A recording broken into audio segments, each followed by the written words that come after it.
ഏറ്റവും കൂടുതൽ crude oil ഇറക്കുമതി ചെയ്യുന്ന രാജ്യങ്ങളിൽ 3-ാം സ്ഥാനമാണ് ഇന്ത്യക്കുള്ളത്.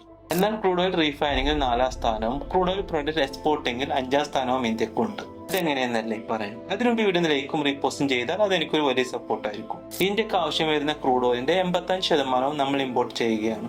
അതിനാൽ തന്നെ ഇന്ത്യയുടെ എനർജി സെക്യൂരിറ്റി ഇന്നും മറ്റു രാജ്യങ്ങളെ ആശ്രയിച്ചുള്ളതാണ്. അവിടെയാണ് ഇന്ത്യയുടെ സ്മാർട്ട് മൂവിനെ അഭിനന്ദിക്കേണ്ടത്. റീഫൈൻ ചെയ്യാത്ത ഒറിജിനൽ ഫോമിലുള്ള നാച്ചുറൽ ക്രൂഡ് ഓയിൽ പ്രത്യേകിച്ചൊരു ഉപയോഗവും ഇല്ലാത്തതാണ്. അവിടെയാണ് ഇന്ത്യ ഭീമമായ തുകയുടെ ഇൻവെസ്റ്റ്മെന്റ് നടത്തിയിട്ടുള്ളത്. അതുവഴി നമ്മൾ ഇന്ന് ഏറ്റവും കുറഞ്ഞ ചെലവിൽ പെട്രോളിയം പ്രൊഡക്ട്സ് ഉണ്ടാക്കുകയും 50-ലധികം രാജ്യങ്ങളിലേക്ക് എക്സ്പോർട്ട് ചെയ്യുകയും ചെയ്യുന്നുണ്ട്. മറ്റു രസകരമായ കാര്യം, ക്രൂഡ് ഓയിൽ പ്രൊഡ്യൂസ് ചെയ്യുന്ന രാജ്യങ്ങളും ഈ 50 രാജ്യങ്ങളിൽ ഉൾപ്പെടുമെന്നതാണ്. ഇതിനെല്ലാം ഇന്ത്യയെ സഹായിച്ചത് ജാംനഗറിലുള്ള ലോകത്തിലെ ഏറ്റവും വലിയ സിംഗിൾ ലൊക്കേഷൻ റീഫൈനറിയാണ്. അതായത് മാനുഫാക്ചറിംഗ് ആൻഡ് പ്രോസസ്സിംഗിൽ ഇൻവെസ്റ്റ് ചെയ്യുക വഴി ഒരു എനർജി ഡിപെൻഡന്റ് കൺട്രിക്കും ഗ്ലോബൽ എനർജി സെക്യൂരിറ്റിയുടെ ഭാഗമാവാൻ സാധിക്കും. ചുരുക്കി പറഞ്ഞാൽ, എനർജിക്ക് വേണ്ടി മറ്റു രാജ്യങ്ങൾ ആശ്രയിക്കുന്ന നമ്മളെ പ്രോസസ്ഡ് ഫ്യൂവലിന് വേണ്ടി മറ്റു രാജ്യങ്ങൾ ആശ്രയിക്കുന്നു.